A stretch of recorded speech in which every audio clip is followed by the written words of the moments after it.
So welcome everyone to our studies, and we're presently studying a book called The Buddhist Psychology of Awakening. And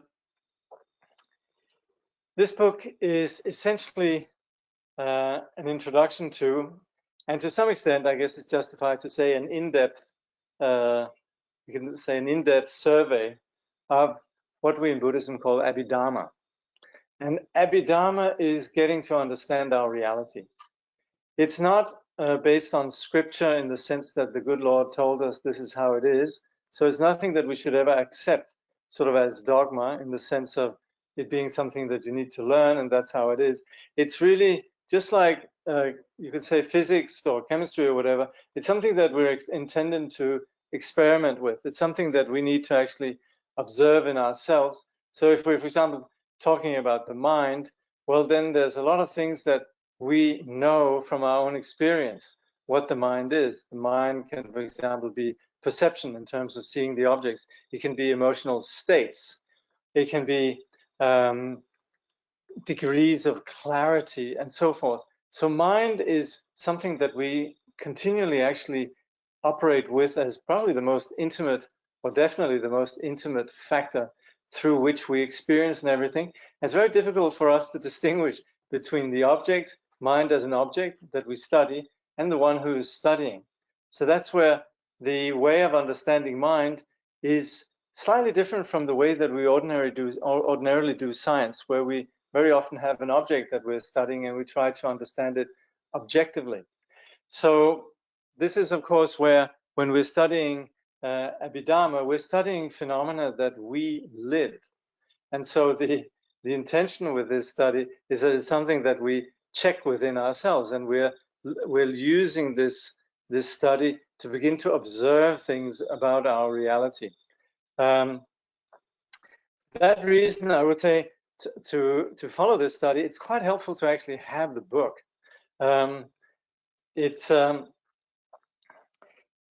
It's really like any other science that you might undertake. If it's studying something that has to do with food, if it's something to do with therapy, if it's something to do with mechanics, it always helps to have the book that you're studying, and also then to have a sense that I've learned something. Of course, I was very flattered that someone says it's good vibes here. It's nice. I'm glad there's a good energy and so forth.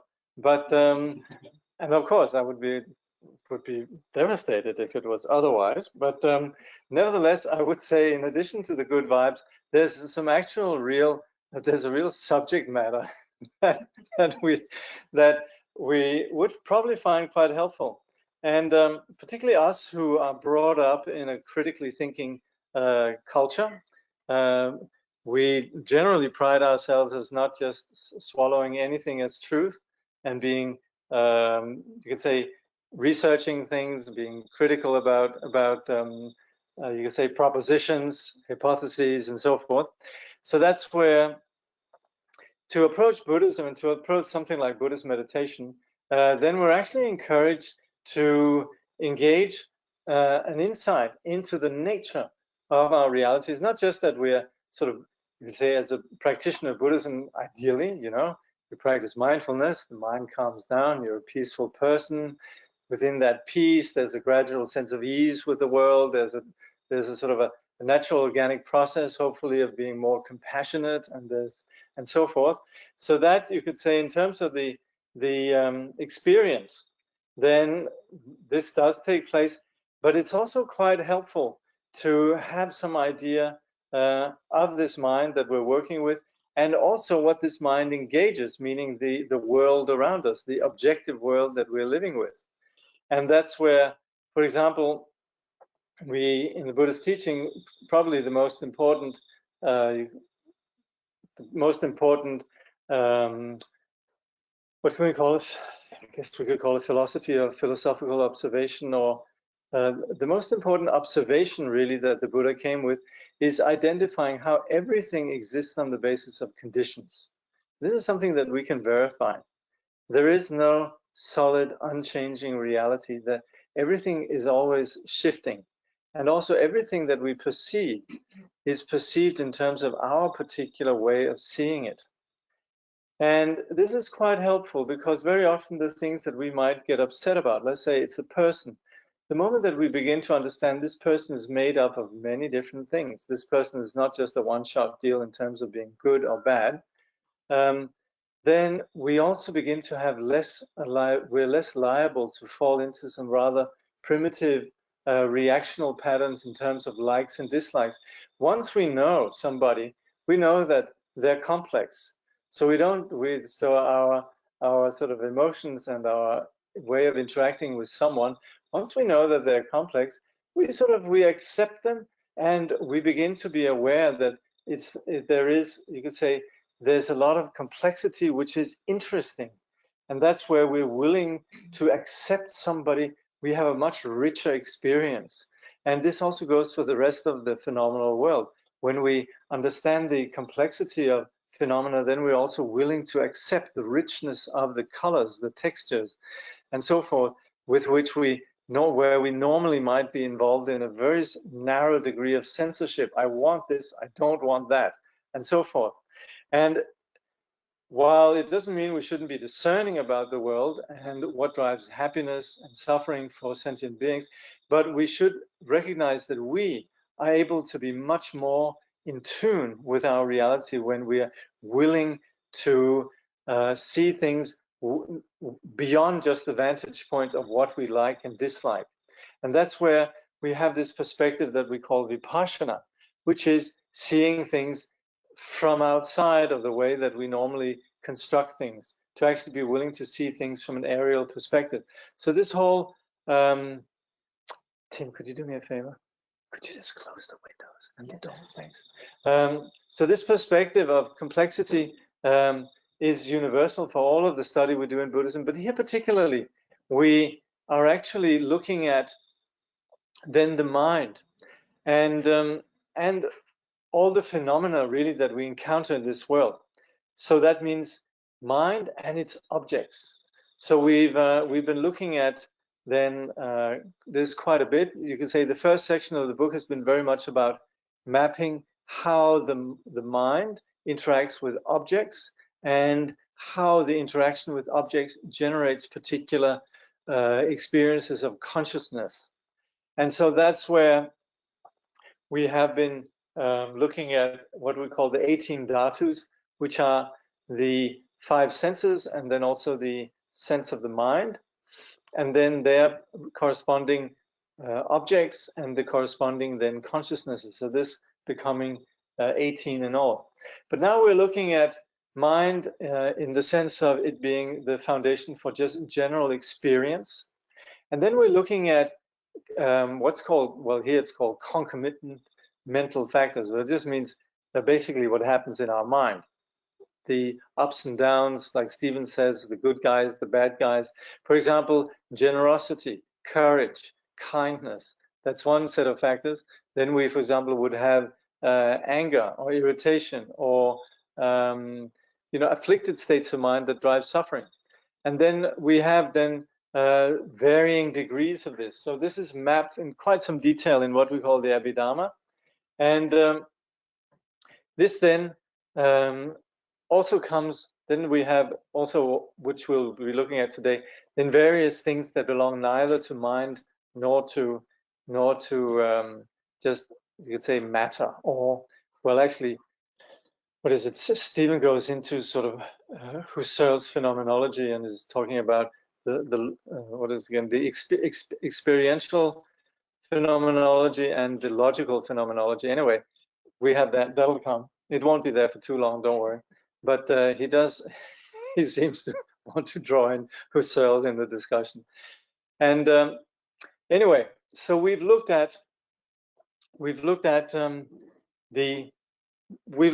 how these aspects of our reality essentially exist, but now we're looking more specifically at how then we identify the mind. And last time we were going through essentially identifying the mind in hopes of this place within ourselves where we always operate with hope and fear, We hope for something to happen, and this has to do with things that have to do with, for example, our pleasure, our reputation, comfort, and then there are opposites, the things we fear.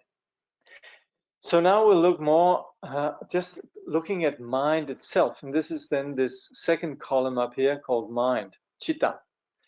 So that's where we understand mind not as an isolated phenomenon, but basically that which is experiencing. So that we experience things with our mind very much in conjunction with the objects. Right now, what constitutes your mental experience has a lot to do with yours truly sitting here talking and then looking at the screen, or smelling things, or hearing things, or feeling things. These essentially constitute then what we would say, this is what I'm going through, or what I'm experiencing. So there's nothing really that separates mind from its experience, even though we do make a point here, and that's basic in the 18 dhatus, of identifying mind as different from the consciousnesses. So actually, let me just bring this one up here. So essentially, we have the 5 senses here, right? Steven is going to go through this, but I'm just sort of preparing you. So this has to do with these 5 first channels, which are basically the 5 senses. So you have in column 1 the sense organ, then you have the field in column 2, and then in column 3 you have then the consciousness that emerges, visual perception, auditory perception, etc. Now channel 6 is then the mind. And that is as real as anything else, if not even more real, because that is, at the end of the day, everything that we're experiencing goes through the mind. So that's where we refer to the mind as a capacity. But, and Steven is going to be showing us what we call mind and what in fact is the stuff that happens in the mind. Let's say I'm hearing something. There's not really a mind external to, well, there is, but we generally say that consciousness or the experience of hearing and the mind itself, that's pretty much one. But then on the basis of, for example, you might find, the discourse incredibly exciting, and then you have a consciousness that's correspondingly or incredibly boring. And so you have these consciousnesses that emerges on the basis of essentially these as the object and then the emerging conscious experience. So that's what we're going to be discussing a little bit here. So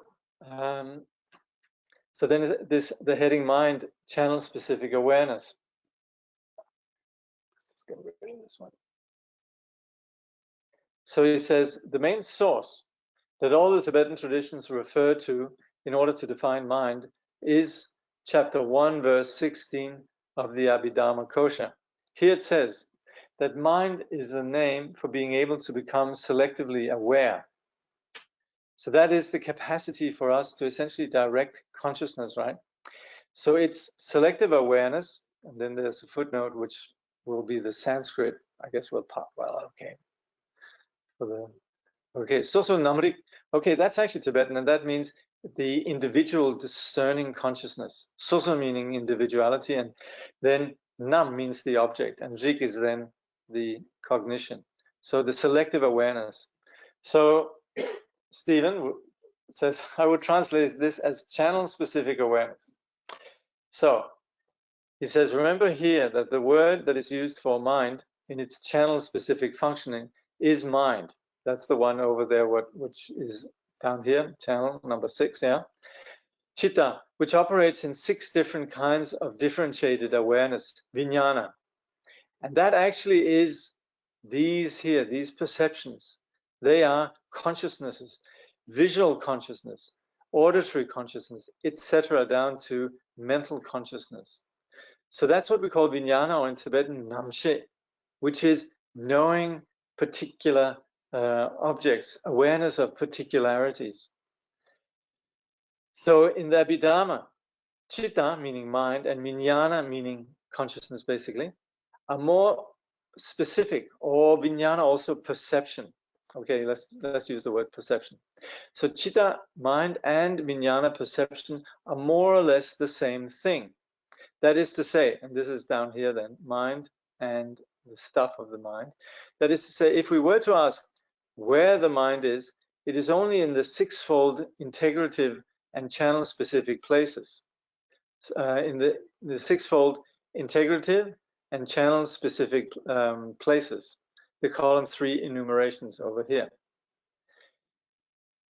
For now, it's enough to say that mind, or chitta, is the integrative functional aspect that allows us to compile and to bring such compilations to the level of experience, vijnana, which with respect to seeing, channel 1, so over here we have these 6, yeah, with regards to seeing, which is visual perception, channel 1, hearing, channel 2, smelling, channel 3, tasting, channel 4, touching, channel 5, or anything else, all the emotional and cognitive functions, channel 6.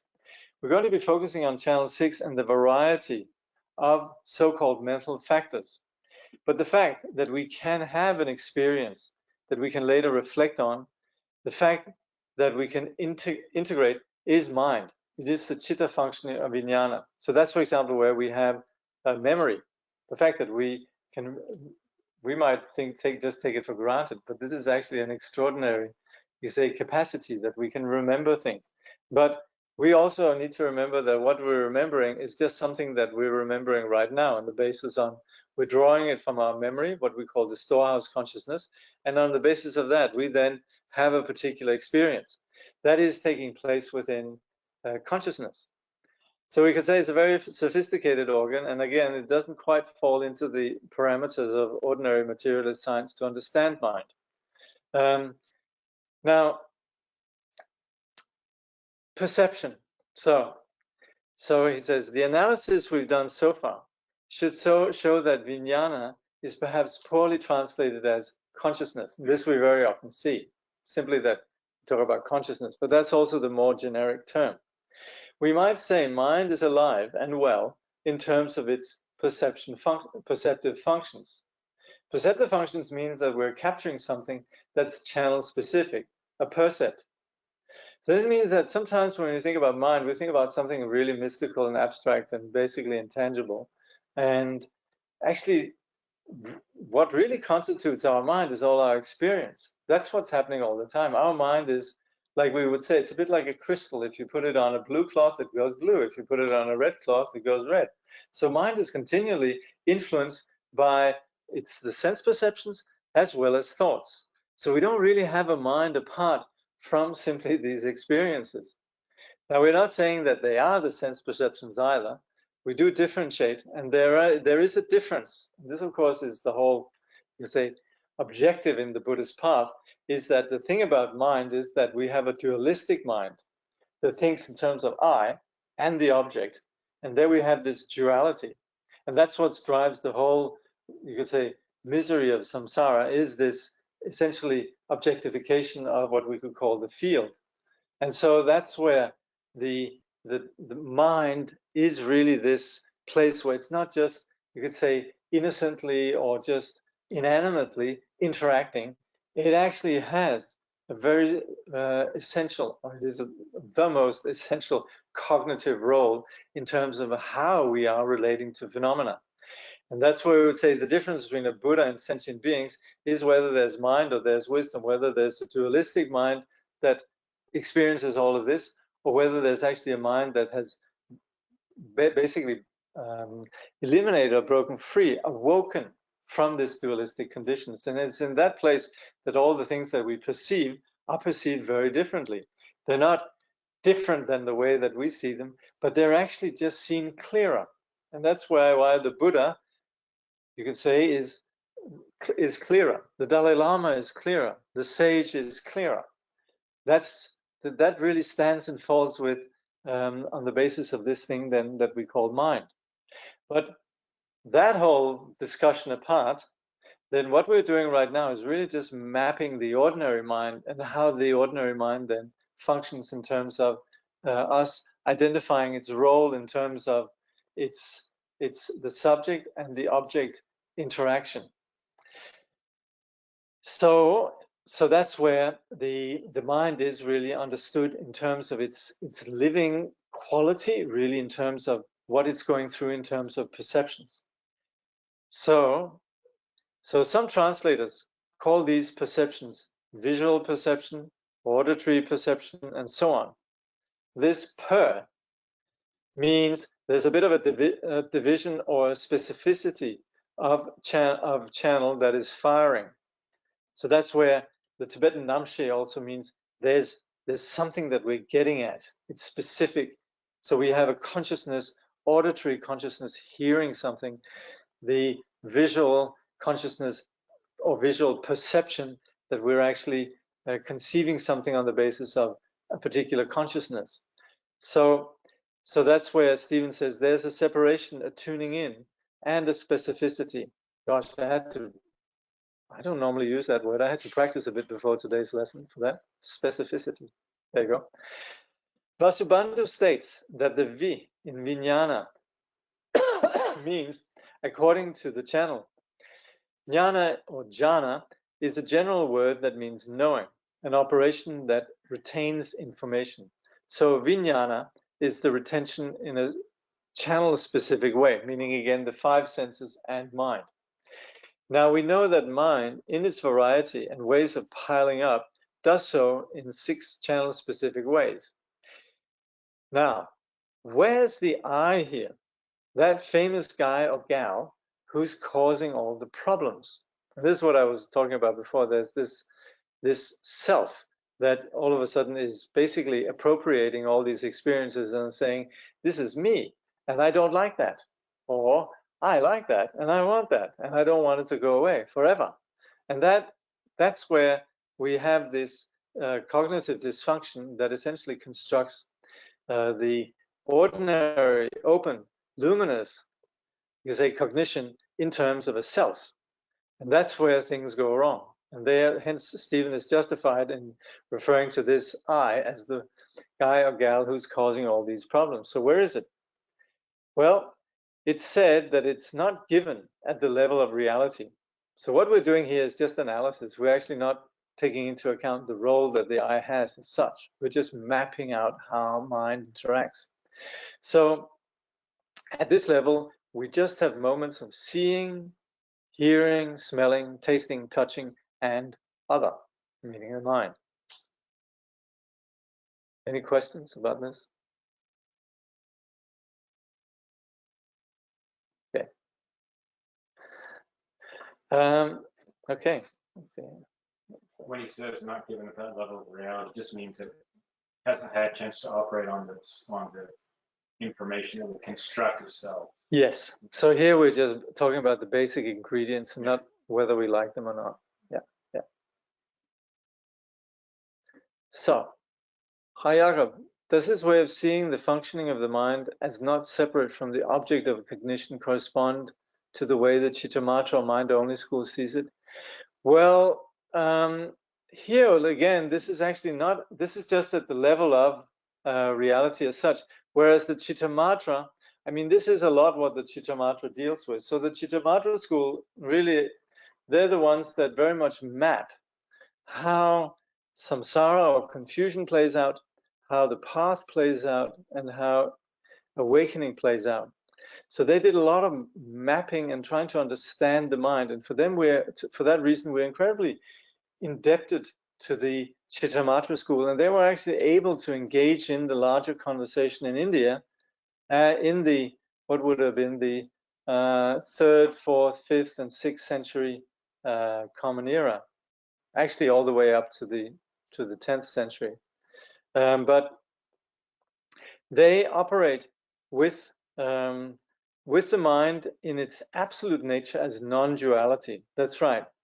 So yes, they would posit, when you say mind is not separate from the object of cognition, well, they would in the absolute say, yes, there's a non-dual mind that is true. But here we are actually talking about how the dualistic mind does operate in terms of separating the object and the perceiving subject.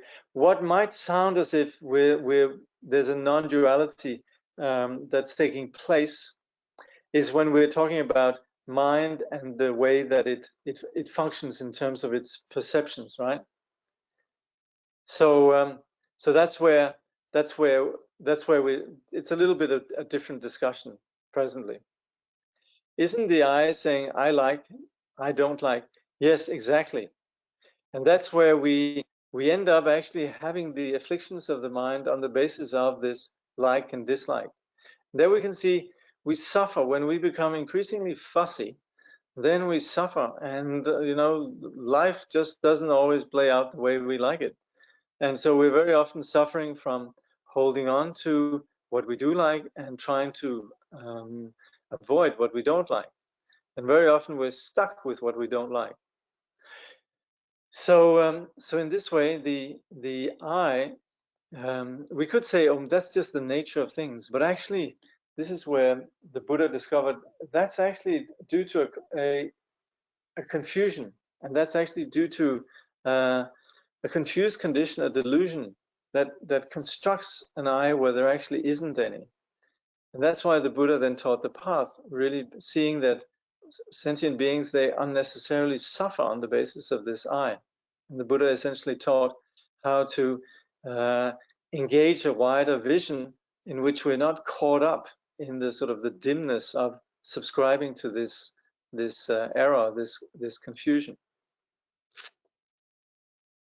Yeah. How much then is the I tied up with language? So with other species, are they sort of just acting more unconsciously, like identifying with different urges and impulses, whereas we have a much sort of, I don't know, sophisticated way of like talking about what's happening to us? Yeah. So how does I operate in different species? Yeah. Like, for example, animals. Yeah, and how much is it tied up with language? Yeah, language being generally in the human realm, or? Yeah. Okay, so there's a question here: how does the I operate within different languages and within different species? So at the end, the I is a very individual thing.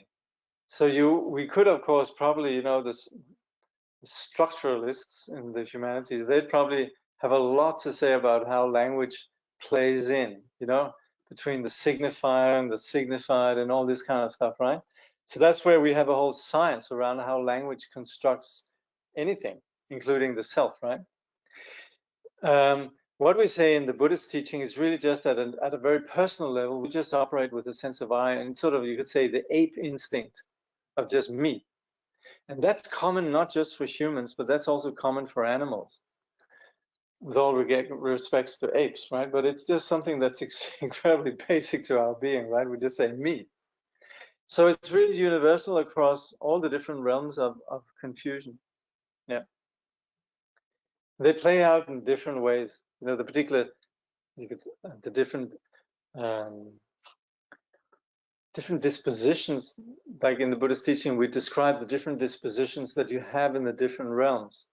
So, for example, animal psychology would be different from human psychology. And you're right, we're much more sophisticated and have a developed language, which animals might or might not have. But there's generally the notion that the higher realms of samsara is where we have a more empowered perspective in terms of being able to shape our reality. And the lower realms is where we're more, you could say, victims of the particular situation we're in. Just a quick follow-up, ask a question about that. So it's at root, is it fundamental to all species that the me is tied to survival instinct from the Buddhist perspective?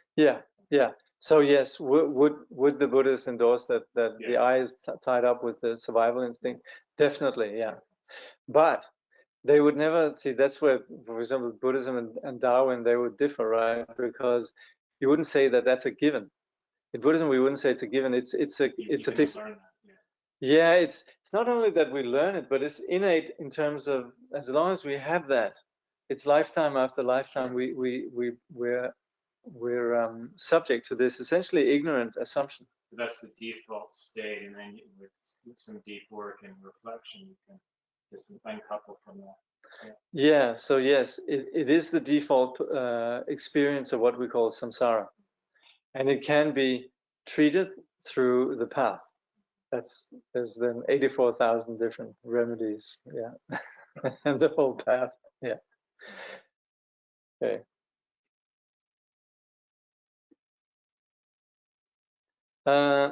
So are we asserting here that the mind is not separate from the object of cognition, or just saying how we think things are separate from the mind where they are actually not? Sorry, trying to understand. Well, look here, I think here that just the working formula really is that what's interesting about this mind is that it's defined in terms of what is its objects. And that's what Steven then refers to as the stuff. So so you could say analytically, we might say that we can differentiate between a mind and its object, but at the same time, it is experienced as being coming together. That's his point. The column 3, perception. Which skandha is it? Is it the perception skandha or the consciousness skandha? That would actually fall under, gosh, that's a good question, actually. I'm not entirely sure. It could be perception, it could be, it could be vijnana, or it could be samskara. So it could be 3 and 4. Good question. You got the teacher a bit stumped there. Don't know how to answer that. But anyway, it's up there, 3 or 4. Yeah. Okay. Let's see. I'm curious too. We'll see if any of what comes now clarifies that. So Steven says, I now want to focus on channel 6, column 2, number 12, right? Dhatu 12 of the Dhatu chart, and the processed information associated with it. What is the mind processing by way of information? What is the mind processing by way of information on channel 6? Before Vasubandhu engages in detailed discussion of all the factors involved, he says something a bit shocking. He said that this mind and all the stuff that arises as awareness of that information, Dhatu 12 of 18, happen together.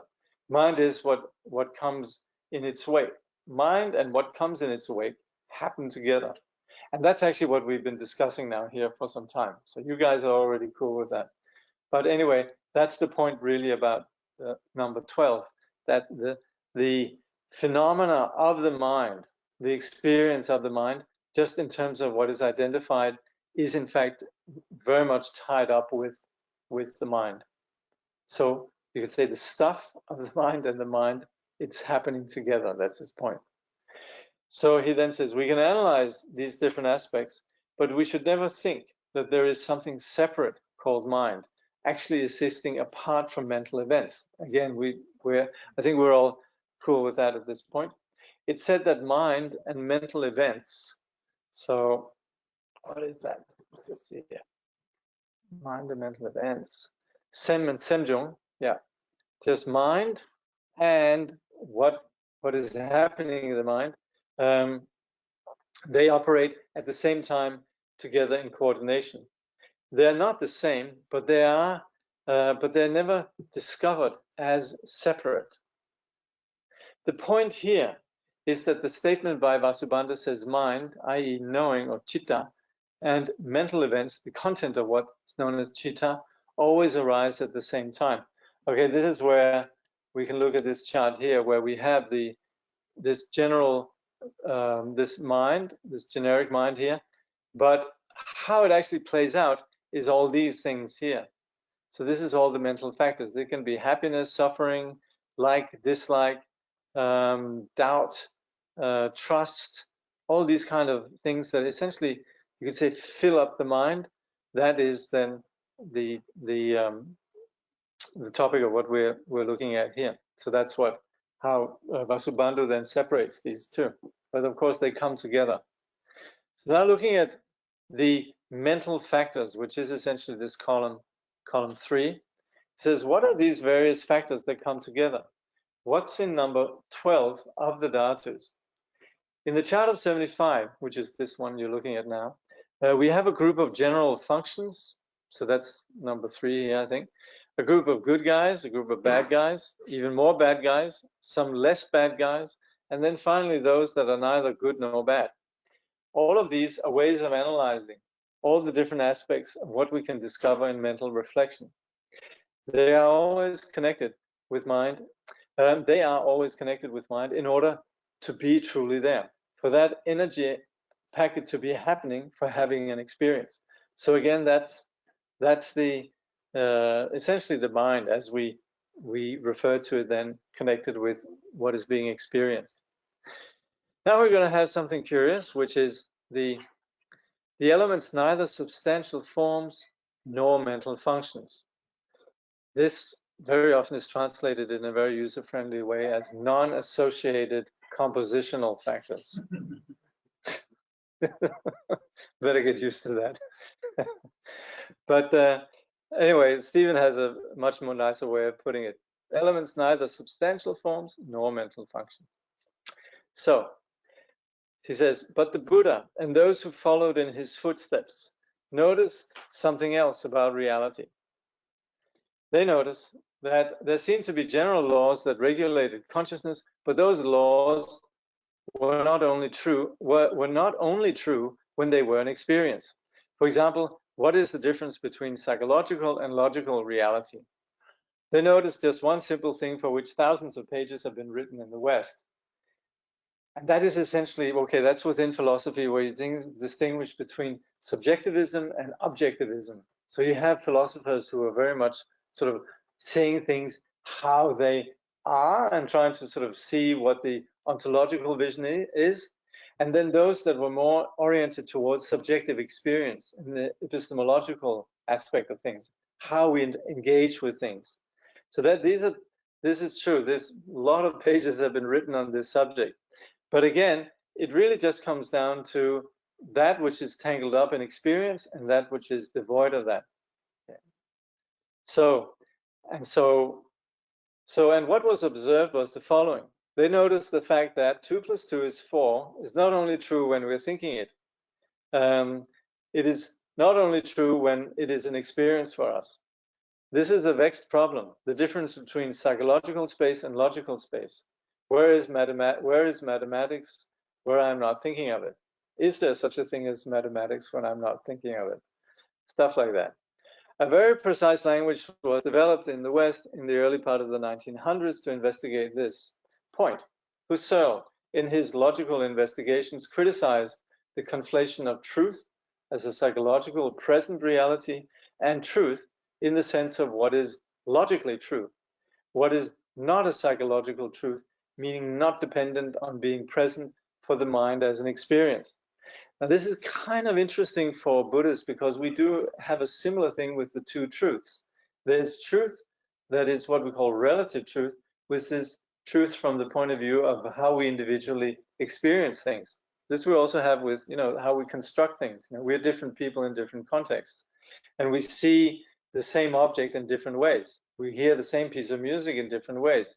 We have relations with the world, each and every one of us, from our own perspective, which is true from our own perspective. And that we call relative truth.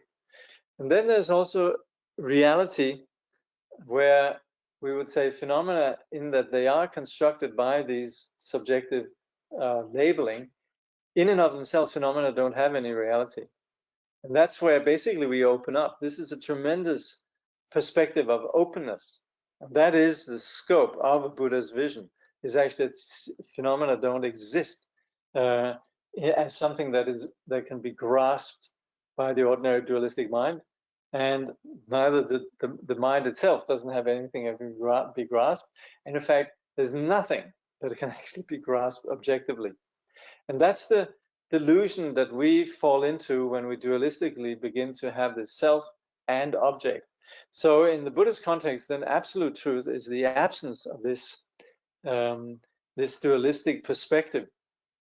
And this, of course, is not saying that Husserl and the Buddha are in complete agreement, but it is a little bit sort of in that way that you could say Husserl's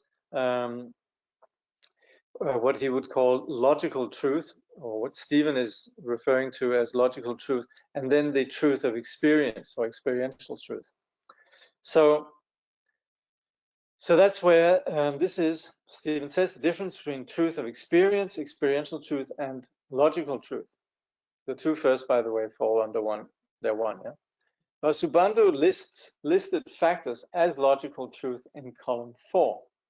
Now in Buddhism, this is certainly not what we call absolute truth, but it is. It is within what we call relative truth, that which is neither owned by a subjective experience or lived as a subjective experience, nor is it something material, something substantial.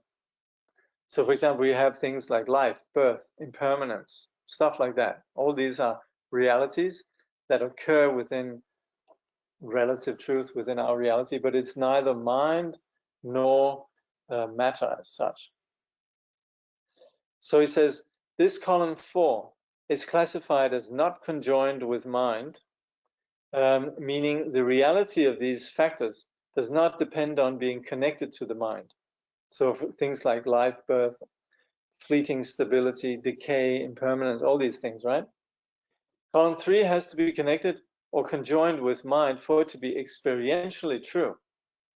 So they're not mind, but there has to nevertheless be a mind that actually experiences these, right? So that is where all these are. They're known by the mind, even though they're not necessarily mind itself. So they abide independently of mind and matter. So he says, perception, idea, will, touch, energy, fraudulence, and arrogance all have something rather interesting in common. They're true only when they are an experience for me. They're different from those factors in column 4. So all the things that we call mental events, things that happen in our mind, they belong to the column 3. So factors in column 4 consists of aspects associated with the truth of language, logic, and mathematics, as well as seemingly abstract items. So this would then fall into, for example, according to what is it, Saussure and the phenomenologists, this would be what we call the signified. So to reiterate, column 4 contains factors that are not always present in a moment of consciousness. The technical term for this class of thing is dharmas conditioned but not arising with mind. So non-associated compositional factors, yes. Let's see what it says here. I think it just gives us the Sanskrit, which, yeah. Chitta viprayukta samskara dharma. Okay, thank you. It is the difference between psychological or experiential space and logical or mathematical space. This is an attempt to think about what is actually real in domains such as mathematics and language. Think about this. Is the equation 2 + 2 = 4 only true when I am thinking it? Where does the reality of that truth reside? Where does the truth of math and logic and language reside? They are not true only as the content of an experience. As mentioned above, Husserl's book Logical Investigations delves into this, as do others. Okay, any questions about this? Wasn't there something about Gödel? He completely sort of turned mathematics upside down. Yeah, there's a whole thing about his proofs and theorems. Yeah. Yeah. I think he's one of the ones who said there's no way to completely contain reality. Yeah. Okay, so. Is it that an enlightened mind, it has like separate the conditions, like if it's conditioned or it doesn't have that number of things? Yeah, look, yeah. Enlightened phenomena, you could say phenomena that's not based on our ordinary confused experience. That's what's over here in the unconditioned. So that's when we get to column 5. So they don't have column 3 or 4 anymore. Well, it's actually column 5. I don't know why, but he lumps it together as just what he calls unconditioned. And he calls this the good news. Because there's all the other stuff that keeps us circling in confusion. But column 5, that's the good. We can say our condition is curable, because as much as we're caught up in the conditional, which is what drives our suffering, there is a place that is unconditional, and that is the more the scope of what you're saying, the enlightened experience.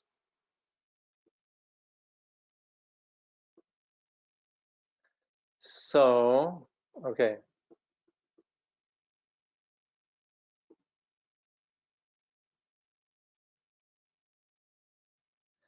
Okay, hold on.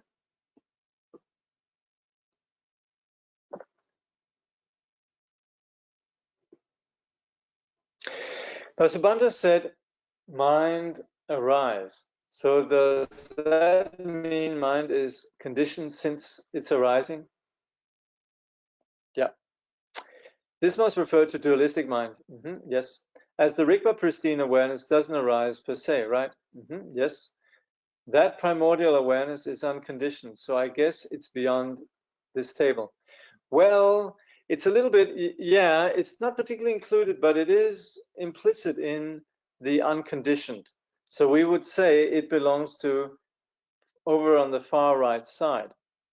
So yes, and there was actually a question here in the room just before, which pretty much is along the same lines with what is then the unconditioned, and that is, yes, what we call Rigpa, what we call wisdom, and essentially what is the object of the entire Buddhist path is this freedom from confusion that is then unconditioned. So this is, we can name it in different ways like primordial awareness and so on.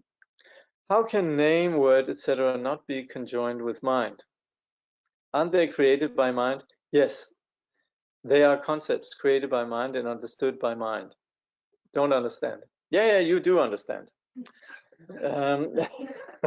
You understand very well.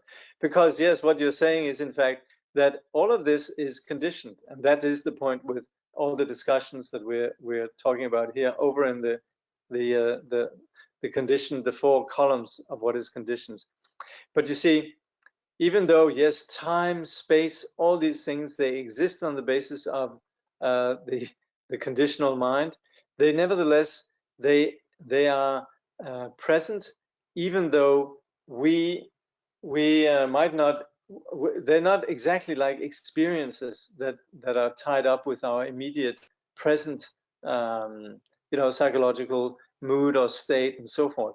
So you have, for example, states like Steven was saying, anger or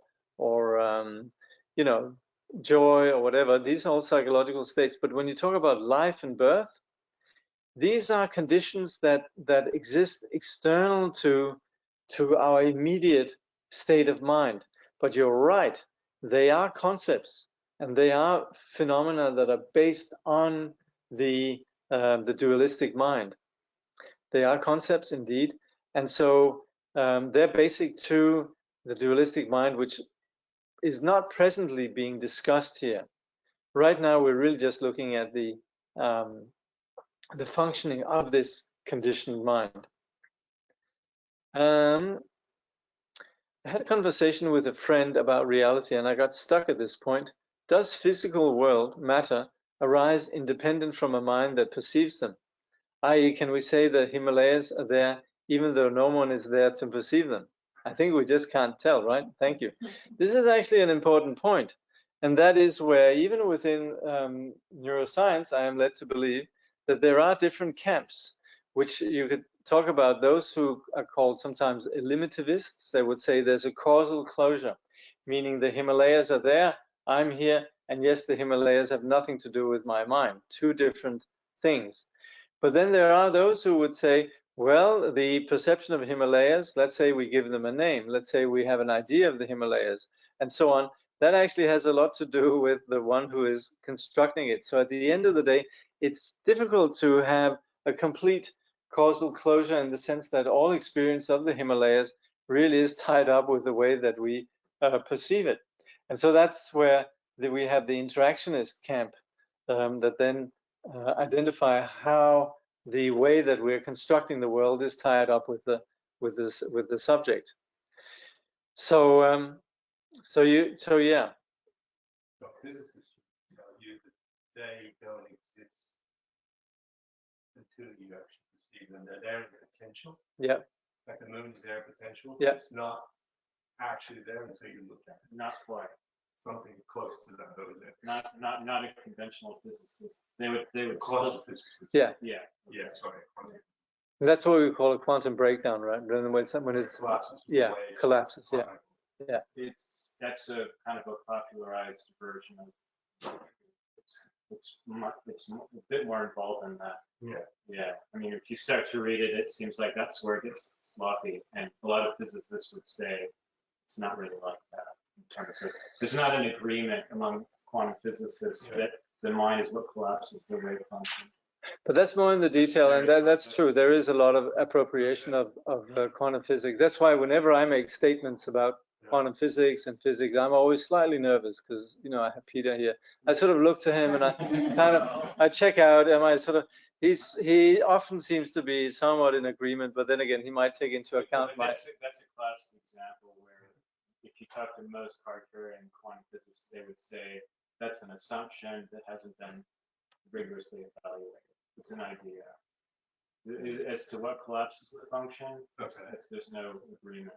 There's no agreement that it's consciousness. Yeah, that's right. But it's anyway interesting that there's, and that's where Francesco Varela, I forget the name of the article, but he actually made an interesting and important statement about identifying these camps, right? Just in terms of how they actually approach it. It makes it a little bit more user-friendly for us before we get sort of into the nitty-gritty of how exactly quantum physics, for example, identifies the, you know, the wave function collapse, etc. Then at least acknowledging that there is an acceptance that the subject has a role within our perceptions, and there's not this causal closure. And that's where we do have the large number of physicists. They would assume that there is this causal closure with an object that's out there independent from the perceiver, right? That's the thing. It's just interpreting the energy that they would say exists independently of the perception. How that's evaluated is much to do with the sensory equipment that's being used to evaluate it. So you're going to construct a view of non-efforts, but if you actually look at the energy there, it's just a bunch of vibrating waveforms that are all created into a visual field by the brain. So so in this terms at some point. Well, when the brain, point of perception and when the consciousness observes the equipment that actually measures. When does the observation actually happen? That's part of the question. But that's a different question. Anyway, yes, but I'm glad to have this discussion because that's important, really. With so much of what we're doing here is really identifying this particular, you could say, truth, this particular way in which the consciousness is becoming part of it, so that this whole discussion is taking place. Is in fact, you could say, it's an important step forward, I think, in terms of just approaching the role of the subject. So anyway, yes, we'll move on. We're just having a little bit of a discussion here about what it is actually constitutes what we call quantum breakdown, or the breakdown of the collapse of the wave function in terms of perception, where phenomena, you could say, exist as possibilities until there's an observer. But again, how that exactly takes place is something that's apparently not entirely unanimously agreed upon. Where does the horns of the rabbit fall? Horns of the rabbit is the dualistic mind. So that's where the horns of the rabbit is identifying things as having a reality that they don't have. So that's the horns of the rabbit. We actually don't need to worry about the horns of the rabbit or the hair on the tortoise and so forth. They're non-existent. Then again, somebody actually managed to Photoshop some horns on a rabbit. You can get them in the States. So Tibetan lamas love to send these postcards back to their friends and saying, look, they do have rabbits with horns here. It's called, what's it called? The jackalope, you know, the antelope rabbit. Are columns 3 and 4 operating within the mind, or are they mind? Well, that's the thing. 4 is operating beyond the mind. So 3 is more about the mind, and 4 is operating in association with the mind, but is not the mind. So somebody's asking, does Peter believe the Himalayas are there? Doesn't matter which one it is. Huh? Peter, it doesn't matter what he believes. Okay. Sometimes I wonder how does non-dualistic perception look like? Well, actually, that's a bit like the whole. You actually do a bit like the horns of the rabbit or the hairs on the tortoise. They don't actually need to be removed, and so our dualistic perception actually doesn't need to be eliminated because there hasn't been there in the first place. And yet, we of course do from the perspective of the deluded consciousness, we do experience duality. But put it this way, we should more look at the lack of existence within dualistic perception than think that we can turn non-dualistic perception into another object. So we could actually never know. We could say non-dualistic perception will never exist as an object of a knower, right? That's the very nature of non-duality. So then there was, okay, Ajahn Chand said, looking for peace is like looking for a tortoise with a mustache. It doesn't exist. Yeah, that's the same thing. Also in the yeah, same thing. We call it the tortoise with a mustache, or well, we say the tortoise hair, you know, because of course the shell of the tortoise is incredibly smooth. Yeah. Okay. This was the easy part. Now comes the hard part. That's the practice. Lovely to sit around and talk about these things. Now we have to do the real deal. So we'll conclude here.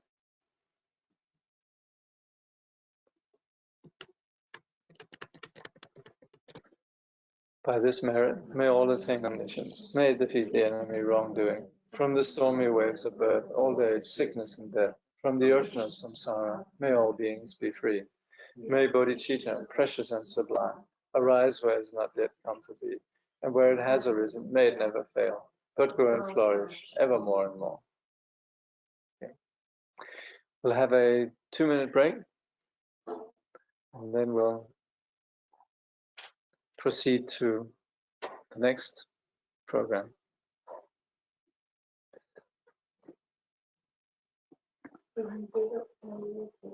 Huh? Yeah, of course. Yeah.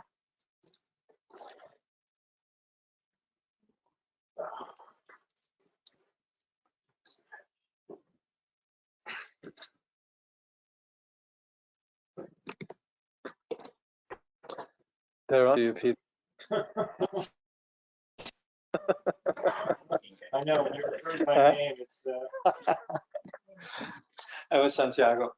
oh, okay, good, okay.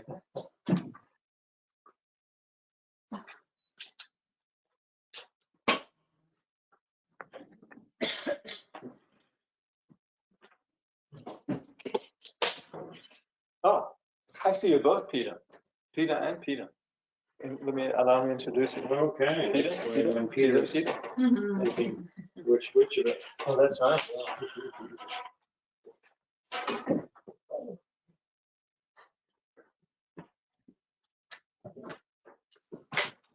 I'll just make one comment about it. Hey, Peter, one thing, the phenomena that take place below the quantum reality are way below our sense level. And so it can be confusing when you think about quantum events at the scale of biological life, or our scale of biological life. We can talk more about it.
So, well, there's a little bit of spillover from last session, but it's very good. Somebody's asking, is my understanding correct? So let me just right away say yes. It is. It is good. It's a good understanding. But I'll read it out. It's excellent. So it says, we cannot know non-dualistic perception as it cannot be known. Otherwise, it wouldn't be called non-dualistic.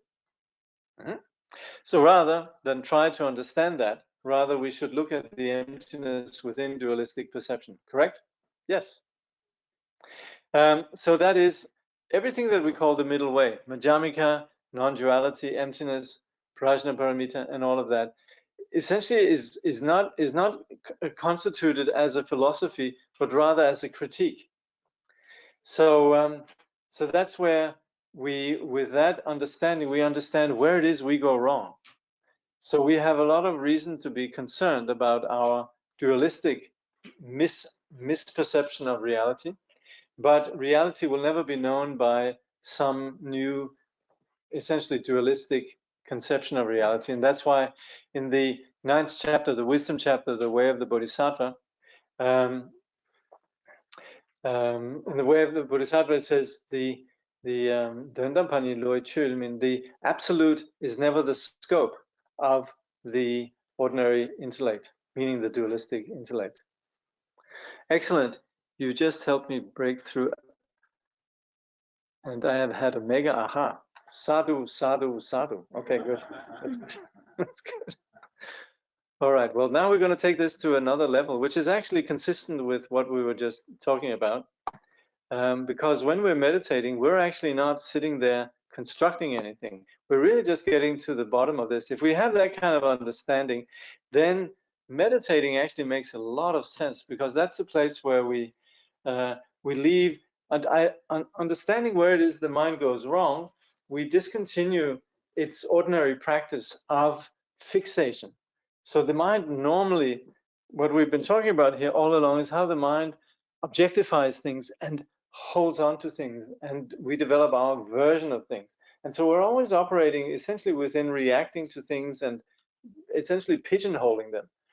What we're suggesting with the practice of meditation is actually beginning to be much more open to our reality and not fixate on the thoughts that are continually engaged in identifying, quantifying in various ways. So that's where we have two aspects of this, where the first is the method, and that is what we call shamatha. That is the practice of sitting and being present and actually giving ourselves the best conditions for not being distracted, not being confused. And that's why universally, not just in Buddhism, but everywhere, there's very much this agreement that having the good posture, sitting and allowing the body to be quiet, and enabling the mind to not be carried away by the ordinary distracted thinking and the ordinary distracted perceptions. This facilitates a peace in which we will know reality better. And that's where this is where we can say the primary apparatus of all the wisdom all the wisdom traditions, including Buddhism, really is this mind that is allowed to come to rest. So this process of shamatha is seen as being this process of shamatha is quite advanced, if you like. There's a lot of when it's practiced, it can be taken to quite some extent, where you very often have famously stories of extraordinary events that take place with the practitioners that actually absorb themselves in just this peace. But then again, from the point of view of enlightenment, then shamatha in itself does not bring about enlightenment, but it does provide a framework of peace in which we would be less confused. And that is then where this becomes a vehicle for what we refer to as vipassana. And please don't get confused with vipassana as it's understood as a method. But here, vipassana should more be understood as what it is the objective of the path, which is the insight.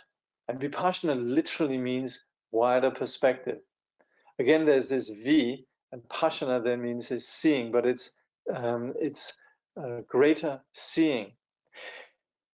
So meditation is what enables us, or shamatha meditation is what enables us to be properly present. But what also we do with the shamatha practice is that we don't continue the ordinary practice we do of just tagging along with every thought that arises in the mind. And if we've already established the view that we've done here, that there's nothing in terms of the dualistic perceptions that has any reality, if we link these two up, then while this initially is just an intellectual thought that assesses the nature of phenomena has no reality, by sustaining this condition of not being entangled in reality, we begin to have genuine confidence with this abiding nature of non-duality, and this abiding nature that is not entangled with the subject and that engages with an object. And so when we engage shamatha practice, then with this view that we have here, then we eventually come to what is then known as experience, and eventually realization of non-duality. So it's not as if we right away just have non-duality. Somebody was saying, why worry? Well, there is a reason to be worried, because for the time being we are caught up in dualistic fixation. And so there is a journey that is very much helped on the insight we get from Abhidharma, we get from understanding the middle way, or we get from understanding the teachings on emptiness and shunyata and so forth, that enables us to have some certainty about what we're doing. And that's where the shamatha then leads us to a wider perspective, which is beyond, of course, just the shamatha practice itself. And that's where we have a lot of skillful means in the Buddhist vehicle, and that's where the various methods that we come across everywhere in Buddhism in some way all have to do with that same, you could say, objective. Even the practice of generosity or the practice of offering, it's always something that takes us out of this ordinary habitual tendency that is about fixation. When we have the whole nature, you could say the culture of celebrating that which is sacred. In a Buddhist context, this is not theism, it's not religion, but it is honoring that which lies beyond the ordinary, you could say, unimaginative dimension of our dualistic projections. So that's where the Vajrayana comes in. But even at the level of just the ordinary, the general Buddhist vehicle, there is the whole notion of honoring the enlightened one, taking refuge in the Buddha, the Dharma, Sangha, etc. So in terms of practically doing this, then we practice shamatha in conjunction with vipassana as it's taught from. What you have from me comes from Chogyam Trungpa to some extent, but also a lot of what I've been taught by my teachers, Tsangsa Gyalmen Khyentse Rinpoche, Dinghu Khyentse Rinpoche, and other teachers. And here I just present then a very simple way of practicing. This is pretty much Chogyam Trungpa's method, which has to do with three aspects that have to do with the body, the posture that we have, the attention, where we put our awareness, our selective awareness, as we saw before, and this is where we then place that on the breath, and then the way that we relate with thoughts, where we ordinarily, unconsciously, because our consciousness, our awareness is normally just caught up in whatever happens, we're more or less perpetually distracted. But what we're doing when we're meditating is actually being properly present. So this is where we're much more awake. And that's where having a focus, as we do with the practice of mindfulness of breath, this then means that we're not to the same extent just unconsciously tagging along with whatever thoughts arise. This is not that difficult. For example, if we're focused on a job, and the phone rings and somebody calls us and we feel hungry and we need to go to the toilet and there's a bird outside and there's something on the radio. So we could, that's where we need, okay, there's a lot going on, but I need to focus, right? And we do that effectively. if we're having a conversation in a busy place with a person, let's say a cafe, and there's a lot going on, well, we don't just sit and tag along with everything that comes into our field of vision or field of hearing or whatever. We actually remain focused. So it's not that difficult for us to actually focus. But what we're doing with the focus here is being aware of what's coming up in the mind and not tagging along with what happens in the mind. And that begins to free ourselves from, you could say, an undercurrent that is always shaping our attitudes and likes and dislikes and so on. So we become vastly more conscious the moment that we're meditating. Where, unfortunately, in the popular sort of vernacular, then meditation is something about going into some special state and being particularly calm and so on. But that's not really why we meditate in the Buddhist context. We meditate to awaken and really be more present, more fully alive, and just going into some sort of state of sort of some heightened comfort or bliss or whatever. It's nice, but it's not. And by all means, but it's not really the purpose with Buddhist meditation, which is really to simply awaken in the sense of not being carried away by the subconscious thoughts that always actually has a grip on us. So that's where we then begin to have a wider perspective. And it's not because, like the discussion we had before, it's not like we all of a sudden have new information, but it's just that we're less held by this undertow of likes and dislikes and basically unconsciousness. So that's where this honing in on this presence, mindfulness, is very helpful in terms of addressing our basic confusion and brings about this wider perspective that we call vipassana. So that's where the first aspect is then to sit, and that's where the posture is quite helpful. When we sit in a good posture with a straight spine, doesn't have to be on the floor. We can sit on a chair. That's absolutely fine. But to have a straight spine, to take the shoulders a little bit back, to take the chin in a little bit, and basically to sit like the Buddha. Have a relaxed jaw. We lower the gaze. We also, like the Buddha, we don't close the eyes, but we lower the gaze because then we're less distracted.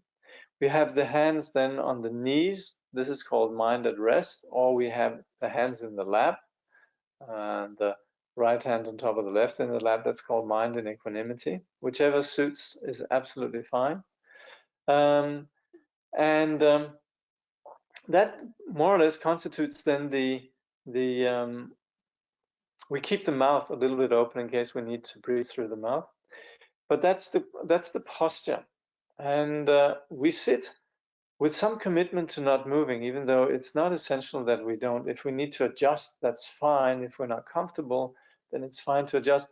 But with the posture of the body, we begin to be much more in touch with our reality through just being grounded within the actual experience of our body.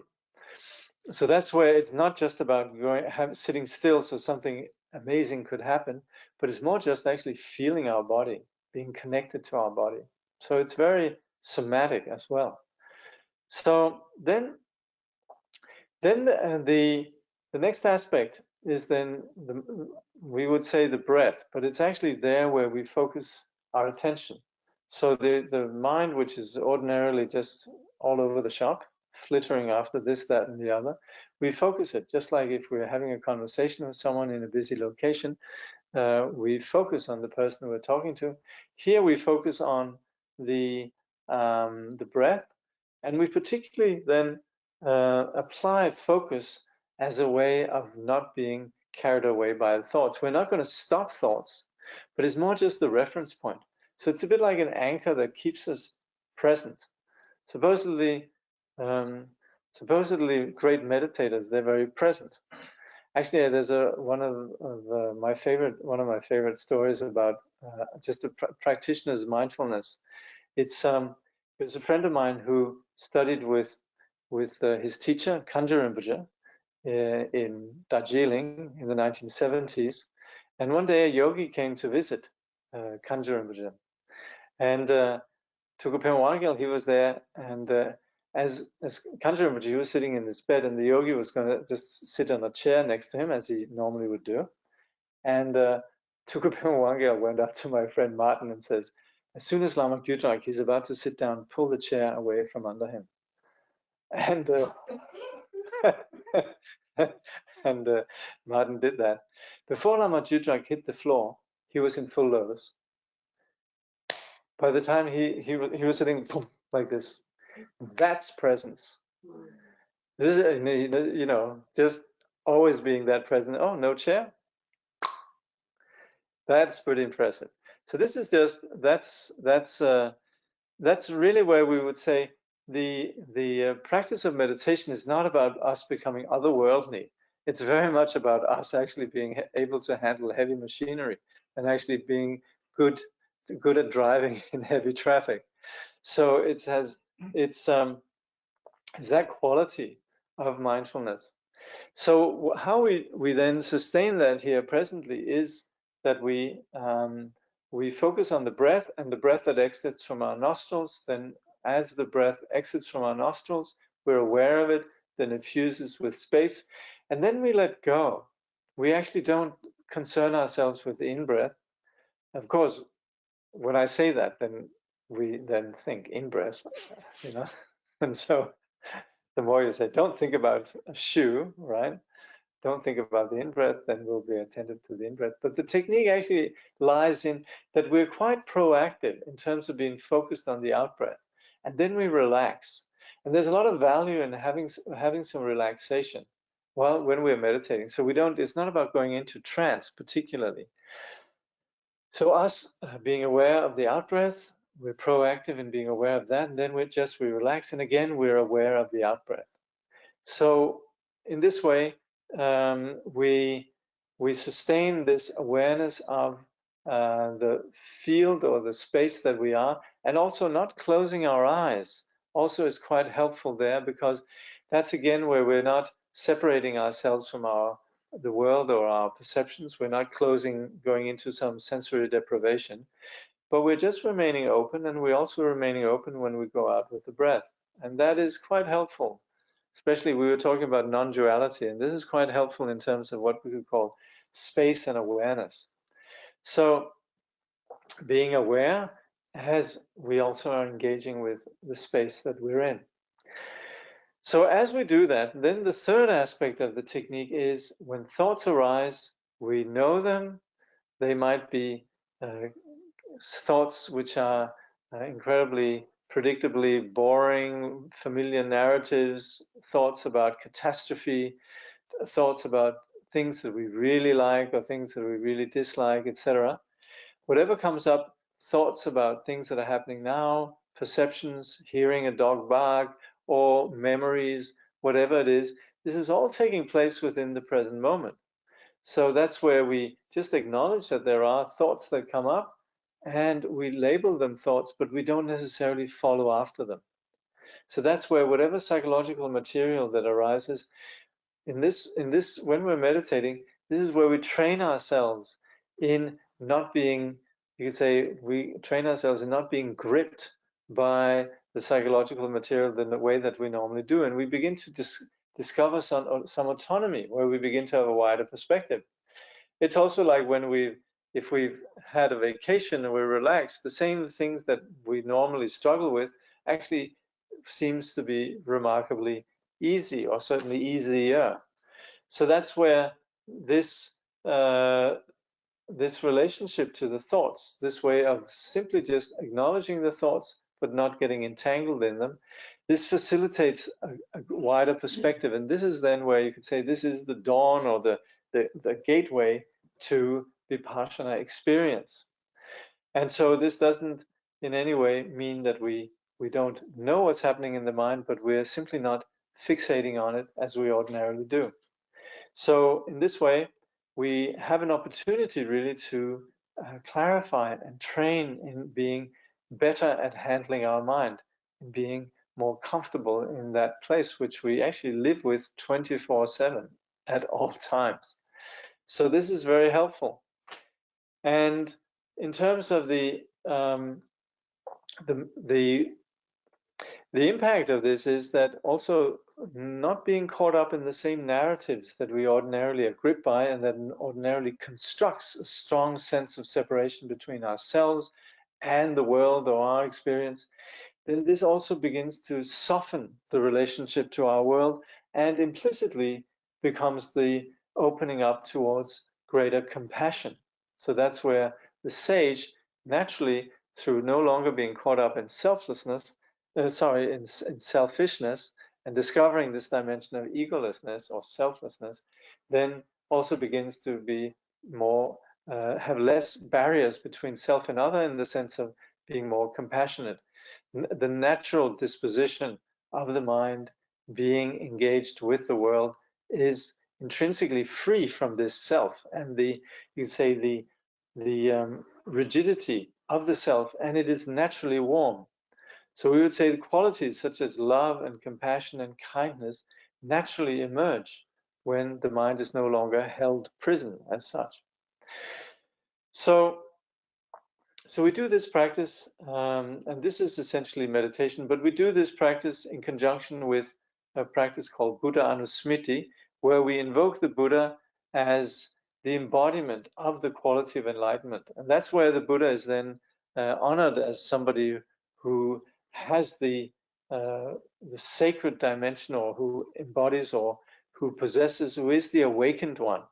And not as an external deity, but rather as somebody that teaches or shows us what is reality. So this is where we actually begin to experience what we've been talking about. And this is where you could say the teacher is someone who really walks the talk or shows us how enlightenment manifests. So in the various traditions of Buddhism, we always preface actual meditation practice with this, with one way or another, to actually lift us out of ordinary dualistic perception. So this is one way of doing it, and this liturgy comes from my teacher's teacher, Jakob who had a vision of the Buddha, and on the basis of this then wrote this particular piece of liturgy. So it's regarded as something quite sacred. For that reason, if you have that, please put it in a nice place. And I'll display it here on the screen for those of you who are following online. So before we start, we'll just take a 2-minute break, and then we'll begin. Thank you.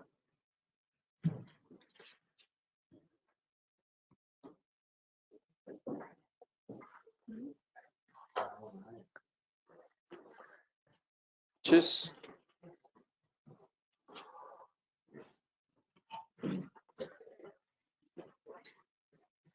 This is not.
So just to read a little bit from the italics here. In the Samadhi Raj Sutra, it says, those who while walking, sitting, standing, or sleeping recollect the moonlight Buddha will always be in the Buddha's presence and will attain the vast nirvana. And his pure body is the color of gold, beautiful is the protector of the world. Whoever visualizes him like this practices the meditation of the Bodhisattvas. In keeping with this, we should practice remembering our incomparable teacher, the Lord of the sages, in the following way. In the Buddha, the Dharma, and the Supreme Assembly, I take refuge until I attain enlightenment. Through the merit of practicing generosity and so on, may I attain Buddhahood for the benefit of all beings. In the Buddha, the Dharma, and the Supreme Assembly, I take refuge until I attain enlightenment. Through the merit of practicing generosity and so on, may I attain Buddhahood for the benefit of all beings. In the Buddha, the Dharma, and the Supreme Assembly, I take refuge until the attainment of enlightenment. Through the merit and so on, may I attain Buddhahood for the benefit of all beings. May all sentient beings enjoy happiness and the causes of happiness. May they be free from suffering and the causes of suffering. May they never be separated, happiness devoid of suffering. And may they dwell in boundless equanimity that is free from attachment and aversion. As the union of unborn emptiness and the ceaseless appearances of interdependence, magically there appears before me in the sky, amidst vast clouds of offering, on a jewel lion throne and lotus sun and moon disk seats, the incomparable teacher, lion of the Shakyas. His body, the color of gold, adorned with major and minor marks, clad in the 3 Dharma robes, he sits in Vajra posture. His right hand gracefully poised in the earth-touching mudra, and his left hand in the gesture of meditation, holding in his arms bowl full of nectar. Like a mountain of gold, magnificent, he shines in splendor, spreading beams of wisdom light across the whole expanse of space. The 8 closed suns, 16 elders, and the like, a vast ocean-like retinue of noble beings encircles him all around. Simply think of him and he grants the glory of the highest bliss, liberation from samsara and nirvana, the 2 extremes. He is the great being, perfect embodiment of every source of refuge. With your great compassion, you embraced this turbulent and degenerate world and made 500 mighty aspirations. You are as exalted as the white lotus. Whoever hears your name shall never return to samsara. Most compassionate teacher, to you I pay homage. All my own and others' virtues, of body, speech, and mind, together with all our possessions, visualized like Samantabhadra as offering clouds, I offer to you. All the harmful actions and transgressions I have committed throughout beginningless time, each and every one I now confess with intense and heartfelt regret. In all virtuous actions of the noble ones and ordinary beings, accumulated throughout the past, present, and future, I rejoice. Turn the wheel of the profound and vast Dharma teachings ceaselessly and in every direction, I pray. Your wisdom body is like space and remains changeless throughout past, present, and future. Yet in the perception of those to be guided, you go through the display of birth and death. Even so, let your form body continue always to appear. For all the virtues I have accumulated in the past, I'm accumulating now and will accumulate in the future. For the sake of benefiting all beings who are as infinite as space, may you, the sovereign of Dharma, be forever pleased, and may all attain the state of the victorious one, the Lord of Dharma. Living beings like us, adrift in this degenerate age, have no guidance nor protection. Because of your kindness, caring for us with surpassing compassion, every manifestation in this world now of the 3 jewels is your enlightened activity. You are then our own refuge, incomparable, supreme. So from our hearts we pray with total confidence and faith. Do not neglect the great promises you made in times gone by, but hold us until we attain enlightenment with your compassion. Supreme Teacher Bhagavan, Tathagata Arhat, complete and perfect Buddha, glorious conqueror, Shakyamuni Buddha, to you I pay homage, to you I make offerings, in you I take refuge. Supreme Teacher Bhagavan, Tathagata Arhat, complete and perfect Buddha, glorious conqueror, Shakyamuni Buddha, to you I pay homage, to you I make offerings, in you I take refuge. Supreme Teacher Bhagavan, Tathagata Arhat, complete and perfect Buddha, glorious conqueror, Shakyamuni Buddha, to you I pay homage, to you I make offerings, in you I take refuge. Te yatao muni muni mahamunaya soha. Te yatao muni muni mahamunaya soha. Te yatao muni muni mahamunaya soha. Te yatao muni muni mahamunaya soha. Te yatao muni muni mahamunaya soha. Te yatao muni muni mahamunaya soha. Te yatao muni muni mahamunaya soha. Om muni muni mahamunaya soha. Om muni muni mahamunaya soha. Om muni muni mahamunaya soha. Om muni muni mahamunaya soha. Om muni muni mahamunaya soha.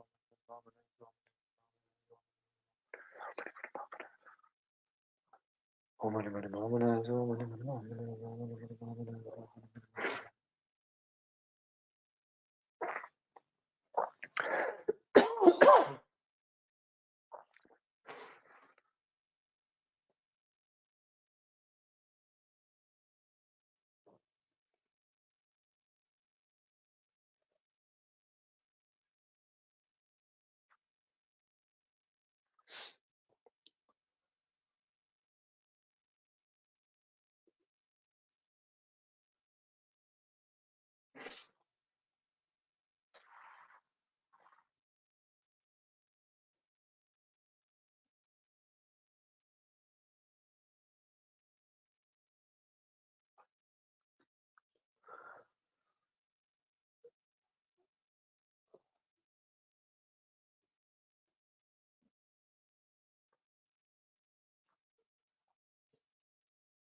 Om mani muni mahamunaya soha.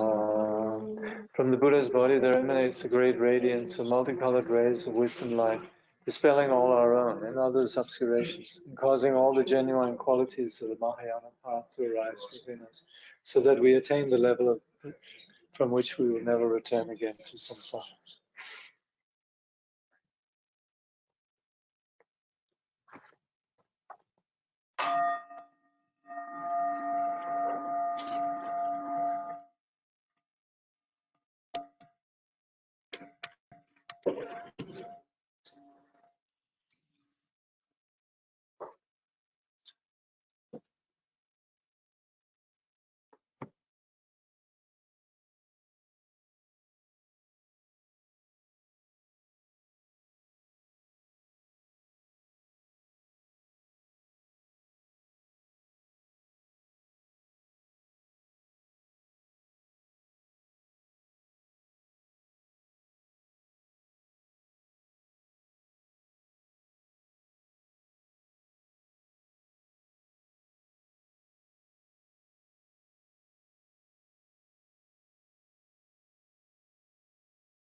The miraculous display of the unsurpassable wisdom appears as the intentions, deeds, prayers, knowledge, love, and ability of all the Sugatas and their children.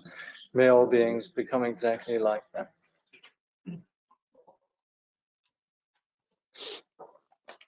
The aspiration prayer of Maitreya. I prostrate to all the Buddhas and to the Bodhisattvas, endowed with the divine eye of the sages, and to the Shravakas as well.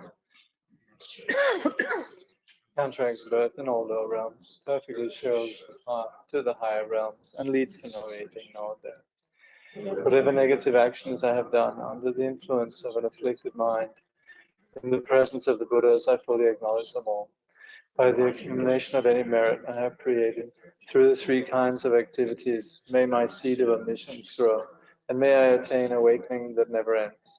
Whatever offerings to the Buddhas that can be found in realms of the 10 directions are known to the Buddhas who rejoice in them. I rejoice in all these offerings. I fully acknowledge all negative actions and rejoice in all merit. I prostrate to all the Buddhas. May I attain supreme primordial wisdom. I earnestly request the Bodhisattvas who reside on the 10 levels, in all the direction of the worlds in the 10 directions, to awaken into supreme enlightenment. Once you have awakened into genuine enlightenment and tamed the Maras and their hordes, may you turn the wheel of Dharma, so that all living beings may be healed. With the sound of the great Dharma drum, may you free all sentient beings who are suffering. Throughout inconceivable millions of kalpas, may you remain and teach the Dharma. Mired in the swamp of desire, entangled in the strands of cyclic existence, I am fettered by all that binds. I supplicate those supreme among humans to look upon me. The Buddhas do not blame sentient beings who are flawed. With a loving heart from all sentient beings, may the Buddhas free them from the ocean of cyclic existence. Any perfect Buddhas who are present, those who have passed away, and those yet to come, may I train following in their way and engage in enlightened conduct. Having perfected the 6 paramitas, may I liberate the 6 families of sentient beings. Having actualized the 6 extraordinary faculties, may I reach unexcelled enlightenment. Future phenomena are not born, and those past will not occur. Present phenomena have no inherent nature. There is no actual location. There is no perception. There are no outer things. May I realize the Dharmadhatu of emptiness. According to the Buddhas, the great sages, there are no truly existent sentient beings, no life forms. There is no truly existent individual and no nurturing of a self. May I realize the Dharmata, where the self is not present. An entity, such as grasping onto a self and mind, is not present within any of the paramitas. To benefit all sentient beings, may I give with generosity, free of avarice. Since things do not exist as entities, may my wealth appear spontaneously. Since all things totally disintegrate, may I perfect the paramita of generosity. Endowed with a flawless ethics that is guided by rules, and an ethics that is completely pure. With an ethics free of an arrogant mind, may I perfect the paramita of ethics. Just as the elements of earth, water, fire, and wind, bodhisattvas do not remain caught by mental constructs. By attaining patience, anger never arises. May I perfect the paramita of patience. Through the power of previous perseverance, having become stable, enthusiastic, and free of laziness, and through a strong body and mind, may I perfect the paramita of perseverance. Through the samadhi where all is illusion-like, through the samadhi of the hero's stride, and through the samadhi that is like a vajra, may I perfect the paramita of meditative concentration. Through actualizing the 3 gates of full liberation, the equal nature of the 3 times, and the 3 types of knowing as well, may I perfect the paramita of prajna. Through persevering in the Bodhisattva's practice, may I attain the kaya praised by all the Buddhas, the luminous kaya, the kaya blazing with majesty. Thus may my intention be fulfilled. May I be like the famed Maitreya, who engaged in such a practice, perfected the paramitas, and perfectly abides at the zenith of the 10th level. By this merit, may all attain omniscience, may it defeat the enemy wrongdoing. From the stormy waves of birth, old age, sickness, and death, from the ocean of samsara, may all beings be free.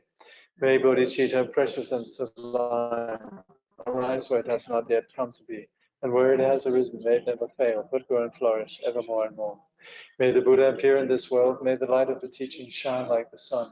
May the holders of the teaching live in harmony, and thus may all be auspicious for the teaching to endure. We pray for the good health of the teachers. We pray for their precious lives to be long. We pray for their activities to spread and increase. May we be blessed never to part from the teachers. Agashasya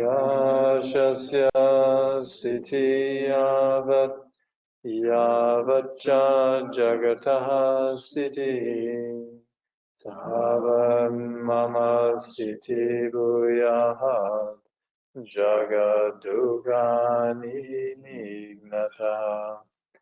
Agashasya sthiti yavat yavacca jagataha sthiti tavan mama sthiti bhuyan jagadugani nignata. Tavan mama sthiti bhuyaha jagadugani nignata. Tavan mama sthiti bhuya jagadugani nignata. As long as space remains, as long as the world remains, may I too remain to alleviate the sufferings of the world. Thank you.